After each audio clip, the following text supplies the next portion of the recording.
everybody, and welcome to today's video. In this video we are going to be talking about our birth story of our baby boy Wesley.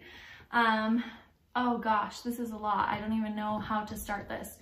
So let me just give you guys like a brief synopsis so you guys know a little bit about how this video is going to be, like how the video is going to go. So we have a couple of clips at the hospital, and then things kind of started to go, I'm not going to say downhill, but definitely a different direction than what we were expecting. So we stopped filming and just didn't do a ton more filming after that. And then that's kind of when we'll get into more of the talking and do more of like a birth story. So there is some vlog clips in here that you guys will get to see next. And then you'll get to hear us talk a little bit more about like what happened after we stopped filming. But just a little bit more about like what was going on with my body. So in early February, I had a little bit of a higher blood pressure. It was kind of a fluke thing at first. They were like, let's just watch it and see how it goes. So I started to go in more frequently for my appointments. And then on, was it the 16th? Yeah. On February 16th, I was put on bed rest. They told me to not get up and do a ton, to kick my feet up, be really relaxed. I had a lot of swelling at that point. And then on Thursday, we had another appointment and they diagnosed me with preeclampsia. I had high blood pressure, it wouldn't really go down. They wanted to watch it. So I was going in now for appointments twice a week. Following Monday, I went in for my appointment and things were okay. So they scheduled me an induction date. My induction date was supposed to be March 3rd. And then I went back in on Friday. And then I woke up that morning on Friday and I was like telling Taylor, I was like, I'm not okay. We're probably gonna have to go to the hospital. And for these appointments, we were taking our bags with us too. And like we had a plan for the dog and all those things so that if we needed to go right to the hospital, we could. So on Friday, we went in for the appointment. I was not feeling good. You guys will see in the next clip, I do not look like myself. I was still working as well. So I was like working from the couch, essentially like bed rest. So on Friday, they wanted to take my labs again to see how my liver and kidney were doing. And they had progressively gotten a little worse. So they decided to induce us. So we'd gotten home from the appointment. The appointment was like 1 o'clock. We got home. And we got a call at like 5:15. Yeah, 5:15-ish. 5:15 from my doctor saying, go to the hospital, we're inducing you tonight. So that was pretty crazy, and you guys will get to see those clips as well because we have a clip on the way in the car. It's very emotional, like just to have things not be as planned as you thought they were going to be. And I was just getting okay with the March 3rd because that still was like 3 weeks early. So anyway, so we got to the hospital, and I'll let you guys watch these next couple of clips. And this is clips at the hospital. I've dated and timed everything so you guys can kind of know how things are progressing. And then after you watch those, we'll get into what happened after. I feel like I should probably get on here and take some kind of video to document this. It's Friday, February 26th. It's 10:48. I have a doctor's appointment at 1:10 today to go in and see if we need to go to the hospital today. I have an induction scheduled for 3/3 of 2021, but I'm just not feeling that great. I kind of wanted to document this in case this does end up being part of a birth vlog. I had no idea this was going to come up this quickly. I legit thought that I would be pregnant at least for 3 more weeks.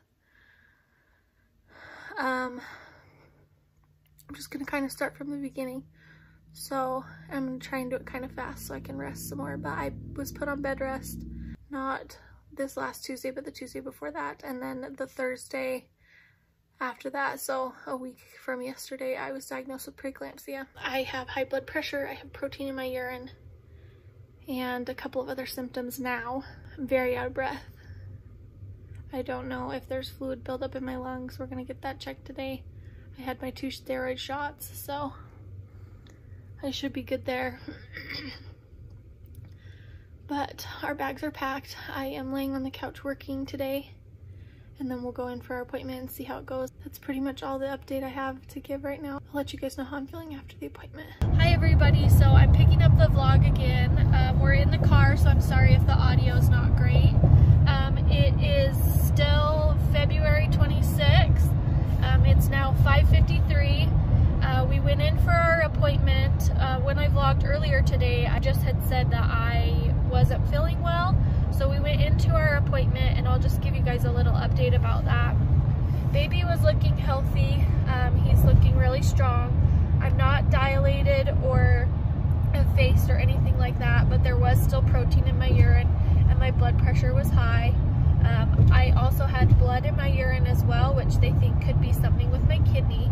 So they took my blood and they tested it, and we got a call about 45 minutes ago to go into labor and delivery. So we are now in the car with our car seat.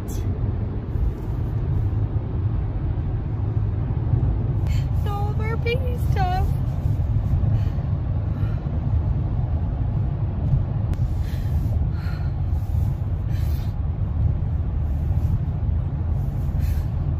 I'm sure I'll have so much more to update you guys on when I actually do my birth story. And I'm not crying and looking like this. It has been a very stressful 2 or 3 weeks, so we're just really ready to get our baby here safely. And we're getting excited, so we'll keep you guys posted, and I'll continue to vlog as much as I can. We were originally supposed to be induced on Wednesday, March 3rd, so just a couple days early, but we're just gonna go in and get the process started, and hopefully everything goes smoothly. And again, I'll have more to update you guys on when I actually have a minute to figure out how I feel and sit down and be calm. So I just don't want to miss out on these feelings and documenting all this, because it's so important for me to remember exactly how I am feeling. So we're good. We're okay. We are on our way to the hospital, and we're so excited. Hey everyone, welcome back to my vlog. This is Sage. Hi. She's getting a little sleepy. So we got here about 6:30, and I went and got her admitted while she put on her little gown here and got her IV. If you can see it there. The IV hurts a little bit, but I think it's just because she's not used to it. She's on magnesium right now to kind of help with the seizures that could potentially happen when she goes to give birth if the blood pressure was too high. They've gotten the blood pressure down quite a bit to a really safe range that we haven't seen in weeks, so that's really awesome. They're letting her eat actually, because right now she's just on Cervidil to help her get closer. Right now she's no centimeters dilated and there's no effacement, so we're hoping after this first round, which is 4 hours for each round, there will be some progress, and they're probably gonna do 2 or 3 rounds, but they let her eat some food. I ate her sandwich because she has, what are we calling it? Breadophobia. This is where baby will go. It's currently 8:30 at night, so it's pretty dark outside, but check this out. It was blizzarding a minute ago. You can't see it really, but it was snowing real hard. But she's got a little movie on, and she's just getting a little sleepy, so she's gonna fall asleep here in a minute. And I'm just gonna try and sleep too. Okay. Do anything you want to say? I'm not a vlogger, so I don't... No, you did a really great job. You're cute. I don't have anything to say. She's been so strong and so good already, and I'm so proud of her. Thank you. She's sleepy though. I'm really sleepy. Watch this. Didn't work. Thank you. We'll keep you updated. So I'm in between contractions, so I wanted to vlog really quick. I just got my blood drawn so they can check my platelet counts so I can get an epidural. We had one Foley bulb in, and it did good. Was it a 2 that I was dilated? 2.5 after. 2.5 or 3 after the Foley bulb. They took that one out and put a bigger one in that's got a Foley bulb on both sides. I'm about to have another contraction. Anyways, I also just threw up again my breakfast. Now I'm sad. Sad about that. Tay's here. I'm not feeling great. Doc says it's best to just get the baby out so I can feel better. I don't know if I said this before. I don't think I've vlogged like at all, but I have HELLP syndrome and preeclampsia. And I think that's it, so. She's a rock star. Okay, so now that you guys have seen those clips, we're going to talk a little bit more about what happened after that. And I'm going to let Taylor do a ton of the talking because they had me on magnesium, which makes you very relaxed. It's a muscle relaxant, and it was to help me so that I didn't have seizures, because once you go from preeclampsia, you can go to eclampsia and you can have seizures. So, and also sometime in there when we were in the hospital, they did diagnose me with HELLP syndrome as well. And that's like a progression of preeclampsia. So that just meant that my kidney and liver were just not functioning like they should anymore.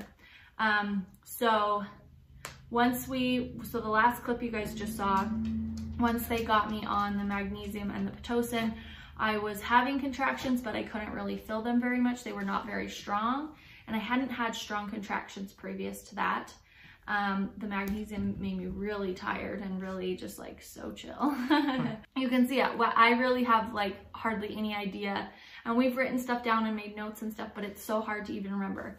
So they did the 2 Foley bulbs before I got my epidural, and then by the time I got the epidural, I was about a 6 or 7.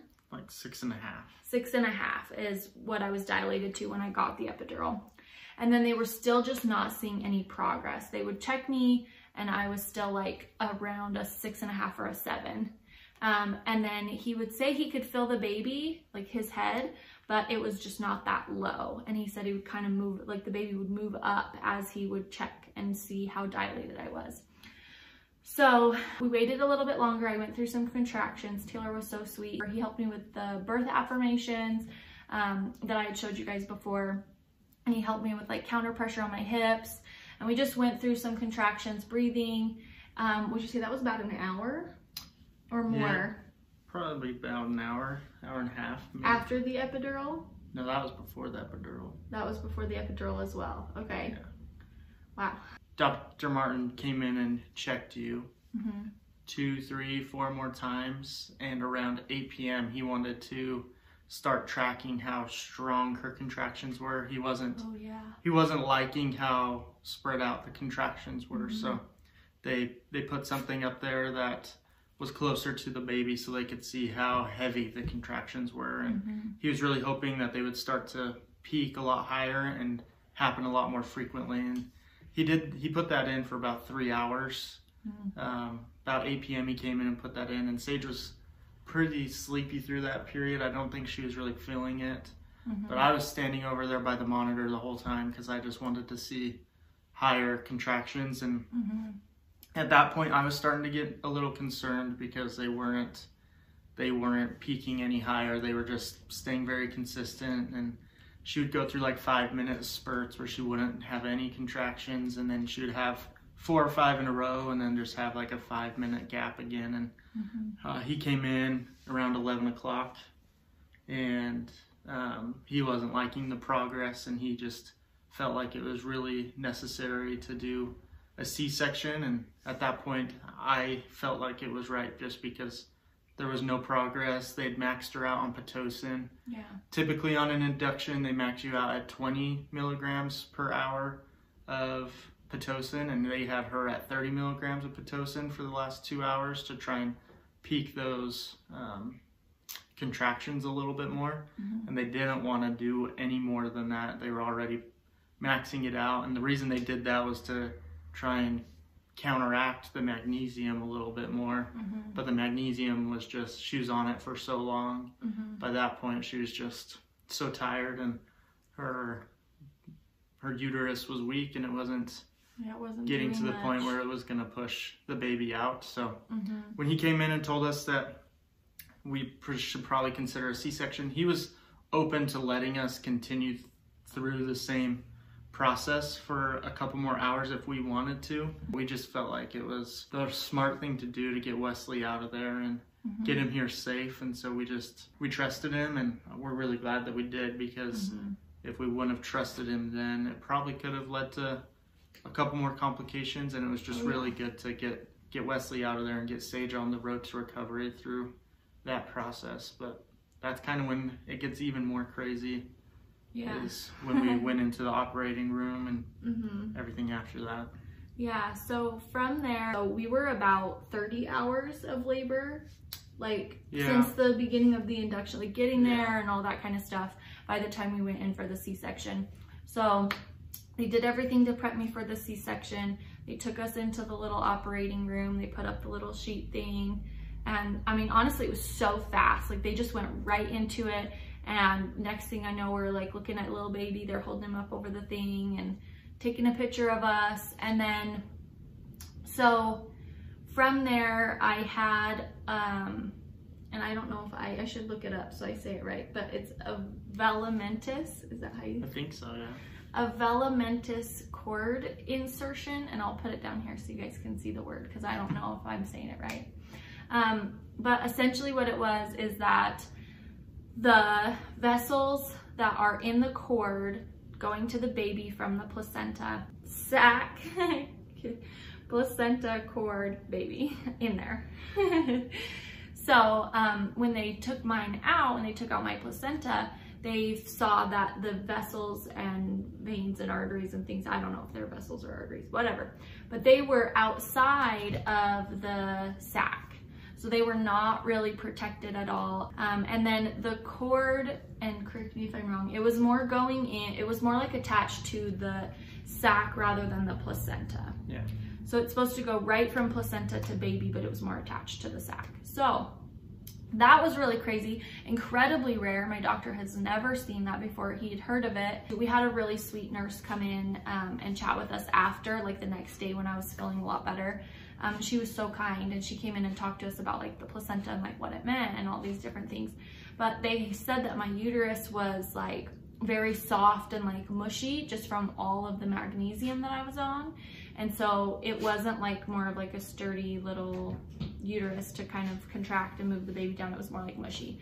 So they like had cleaned it all out, which is also a really great thing, because I think if I would have continued to have the baby vaginally, then there could have been some more complications in there, and they just have less view when they're trying to go that way rather than they just have your uterus out kind of chilling.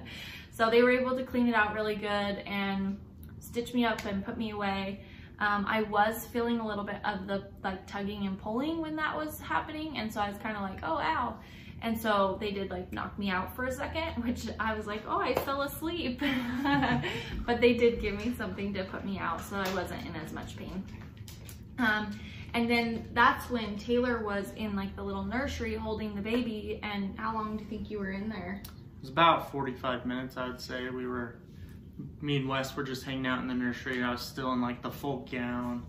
And the nursery was like burning hot, and I was worried about Sage. I didn't know how long it was gonna take to sew her up, and it was like time kept passing, and with every minute going by, I was getting more and more nervous that something bad was going on. So I would ask the nurses coming in and out, is Sage done? Like, what's going on there? And they'd say, they're just finishing it up. And then finally they finished, so I stood up with Wesley and we walked over to the operating room and watched her get rolled out, and then I showed her Wesley for the first time. At that point we hadn't decided his name, but she got to see him, and then it was just a quick walk back to the room for 2 minutes, and as soon as we got back to the room I was able to hand him to her and she was able to hold him. But it was about 45 minutes that we were sitting there waiting for her to finish, and that was probably the most uneasy I've ever felt in my life, just because it was weird to leave her there in the operating room to go with the baby. It just was it felt very contradictive. I didn't want to leave her, but I also didn't want the baby to be alone. I just wish I could have held the baby and been there with her. But luckily there was a really nice little CNA who's in nursing school that was able to hold Sage's hand and was really kind to her. And that was really nice to have that and be able to talk to her after. But when we got back to the room, Sage was able to hold Wesley, and she was still a little bit loopy because, like she said, they knocked her out while they finished stitching her up and whatnot. So she was a little loopy, but she held Wesley, and she was very aware of that experience. But she just kept bleeding. She just kept bleeding after we got in the room, and I was standing. Wesley was gone by this point. We let the nursery take him to do the normal tests and whatnot. So I was standing like facing the bed, and 2 nurses were in there changing Sage's sheets because she was bleeding, and they wanted to weigh the sheets and whatnot to see how much blood she had lost. And within like that 6-7 minute period where they changed her sheets, they had to do it 3 times within that small period. And I saw them 2 nurses look up and make eye contact with each other like, oh my goodness, she's losing a lot of blood. And I was standing there, I was like, that's a lot of blood. I don't know if there's something. I was like, this doesn't feel right. And then Dr. Martin came in, and he was pretty fired up at this point because the lab was taking a long time. Dr. Martin, immediately after the surgery, had ordered 2 units of blood and some plasma for Sage, so they could replenish the blood she lost, but also like get her more platelets and help her stop bleeding. Could start clotting. And so about 30 minutes after we were in the room, they got the blood in her, which was really good. That blood was pumping through, and then about 30 minutes after that, they got the plasma going through. And then she stopped bleeding, and there was obviously still some clots coming out, but at that point she stopped bleeding. Everything kind of normalized. At this point she was really, really swollen, and they were trying to like pump out the fluid, and she had a catheter, and I kid you not, they were emptying that thing like every 30 minutes with just like a gallon of pee. And I was like, oh my goodness, she was super hydrated. It was just like, it was like funneling out. It was crazy. It was like almost overflowing. They were pumping in. It was just like going right out. But I was still so swollen. So the nursery took Wesley that night, and Sage fell asleep, and for the most part she was able to sleep through that night. And we woke up the next morning, and she was looking a bunch better. Yeah, I felt better. And I got to eat. Yeah. I had like thrown up a couple of times because I didn't really get to eat. I threw up right before my C-section too, which was terrible. Yeah, she did. Like laying there on the table. Yeah, like they're about to cut me open, and I'm like throwing up. Yeah. That was not cool. Yeah, that was. I think that was out of nervousness. Yeah, that was. I was scared. I mean, while they were getting her set up in the OR, I was standing out in the hall. And she said it happened really quick, but to me, I felt like I was standing in the hall for like 30 minutes waiting to walk in there. And I had no idea. I was not aware of the time. I had my phone because the nurses were like, bring your phone so you can take pictures. So I took some pictures of Wesley coming out. It was pretty cool to see that happen, and then them hold him up, and he peed all over. Yeah, he peed on. But I had no idea what time it was, so I thought it was Sunday morning by this time. So when I went out with the nurses, what time was he born? Like 12 something, and I was surprised to learn that it happened so fast. She was right; it happened fast. It was 11:49. It happened fast, but it felt so long for me. And then those 45 minutes after felt like eternity, and it was really hot in the nursery, and I was sweating in that little gown. So we had the baby Saturday at 11:49. Then they wanted her on magnesium for another 24 hours after that. And so when she finished the mag, then they moved us over at like 1 in the morning to postpartum. Luckily, I was able to move all the stuff in our room over earlier that night, so it was literally just moving Sage's bed. They were very over nice. Into postpartum. We were sad to leave our labor and delivery wing and nurses because they were so kind, and we were there for a long time. Usually you're not in the labor and delivery wing for 3 days. Yeah. And we were really there Friday night, Saturday night, and Sunday. So 3 days that we were able to be there with those nurses. Oh, that's true. So. Well, no wonder it felt long. Sometimes I feel like it was just like 2 days, but it was not 2 days. Then we moved over to postpartum, and we were there for Sunday during the day and Monday, and then we left Tuesday, so 2.5 days. Yeah. And they were really awesome over there as well, but Yeah, it was just something about different. being with those nurses that experience that with you. And everyone was so nice. We had such nice nurses. There was even one nurse that didn't even want to leave her shift when I was bleeding that early morning, because she was like, I have to stay and take care of her. Like, I got to make sure she's okay. So everyone was really nice. And then when we did get moved to postpartum, I think that was just more hard for me mentally, because we were in like this huge room with all this space, and it was like cute, I guess. I don't know. Whatever. I don't know. And then we got moved to postpartum, and it was a tiny room, and I just didn't get any sleep because I almost had like all this extra energy after like going through a crazy experience. Adrenaline. There was lots of And then adrenaline. being on magnesium, I was so chill. So then I did not sleep like at all. Like, I just pretty much held the baby all through the night and didn't sleep because I just couldn't. And then of course you have nurses coming in, giving you medication or checking you or taking your blood or whatever at early hours in the morning. So, but by that point, the doctor came in on what day? Monday. Yeah, Monday. Monday, because I really wanted to go home. I was like, I'm ready to get home and get healing. And so on Monday, the doctor came in and was kind of like, your goal is like, because I was like, what are some goals? Like, what can I do today? Stop. And he was like, you can get up and walk to the bathroom and go pee, because they had taken the catheter out after those 24 hours. And my doctor was like, hey, you're good, like that next morning. And so I did, and I was able to, but I was still very swollen. Like, walking around was so hard. My feet like just didn't want to work. And Taylor had to like lift my legs into bed and lift my legs out of bed and like help me move. And then I was able to shower on Monday, which was so nice. And then by Monday night, I went on a little walk, and we went to the nursery, and we got to see Wesley have like a little bath and get his hair washed. Yeah, that was fun. That was really awesome. Not a short walk for her. It was a really, she got to the nursery, we bathed at his body, and then the nurse did his head. And then she sat down during that part. I think it exhausted her a little bit. It did. It was like the next morning on Tuesday, that walk did wonders for Sage's body. The swelling started to go down more, and she was walking up and around the room by herself to the bathroom and back, where previously it was me, her arm under me, just pretty much carrying her to the bathroom.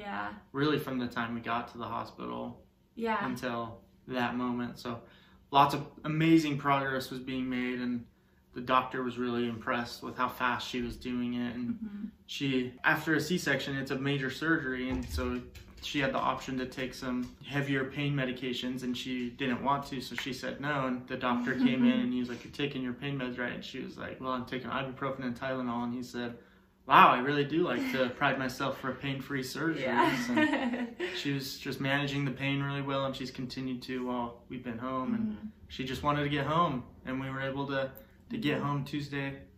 Early Tuesday afternoon. Tuesday afternoon, Which was really nice. That was about a day earlier than I thought. I thought we were going to get home late Tuesday night, like around 7 or 8 p.m. Me too. I was super glad we were able to get home and unpack the car and take a shower and be home, and like bring the baby home and have him meet the puppy and like all that stuff. So it's a crazy experience, and we're glad everything turned out okay. And glad Sage is healthy and strong, and Wesley's been healthy and strong since the moment he came out. And he's been great. He's been so precious and kind and cute, and a good little sleeper and eater and pooper and peer, and just all the things that babies do. And obviously high blood pressure is gonna be something that is top of mind as we look to have future kids. But the doctor did tell us that this isn't something that should impact future pregnancies, and it was kind of a once in a million lifetimes experience to have preeclampsia, HELLP syndrome, and then the issue with the umbilical cord and the amniotic sac and placenta. Just really, really, really, really rare. And all of the nurses and the nurse administrators at the hospital were all texting about it all weekend, and came in and told us that they were texting and hoping that she was doing well. And right before we were leaving, the nurse administrator came in and was so surprised to see how well Sage was doing, based upon how, like, the conversations they were having over the weekend while she was at home. And it's just just really a surreal and crazy experience, and something I don't think we understood the magnitude of. But our doctor was super honest and open with us throughout the whole experience, and the nurses were as well, and they did a really great job of keeping us calm and keeping us focused on getting the baby here healthy. And I was so proud of Sage for being so flexible and willing to do things that were not in the way that she envisioned having a baby. And you know, for me, I was super mentally prepared to be a birth partner and to be a husband, or the birth partner that was there helping her through her contractions, helping her breathe, giving her the pressure points that will help relieve the pain a little bit. And then when this all started happening, I just really felt truly helpless. So I was super glad to have such amazing nurses and doctors who were there to help her keep her safe, because without that I would have felt pretty lost. And she did a great job. She's really strong. She's Superwoman. That's for sure. Yeah, we're feeling so incredibly blessed still to have had such a wonderful care team during such a crazy time, and so blessed that our little baby's here and alive and healthy, and a little miracle, and that I'm doing good. And big baby. And this is our big baby. He used to be our little baby, now he's a big baby. I feel so heavy. And then I also just want to say, I know that I have a ton of people on here who watch this who have either sent gifts or who have done meals or who have helped us out in so many different ways. So I just want to put out there and say thank you to everybody who's been so kind and supportive and loving. We've really felt so loved from our ward and our neighbors and our family members and our parents' wards and everybody. So thank you guys so much for all the love and support. We're doing good, and I hope this answers some questions for you guys, because I know I think even our parents still had questions. But if you guys do have any questions about our story or our situation or anything like that, go ahead and comment down below, or you can message me. I'll put my Instagram handle here so you guys can DM me, ask me any questions. But yeah, so thank you guys so much for watching. We're so happy to be together and to have a beautiful baby and all the things. We're just so incredibly blessed. But anyways, thank you guys so much for watching. I know this video is kind of long. It's probably gonna be my longest video, but it's all good informational stuff, and you guys will get to see some pictures throughout as well. So but anyways, don't forget to subscribe to my channel. Stay tuned. We're gonna have more newborn content, more family content. We're coming up on summer, and I want to just do a bunch of really fun things outside and play and all kinds of stuff. So don't forget to subscribe, and thank you guys so much for watching and joining our YouTube family, and we'll see you next time. Bye. Bye.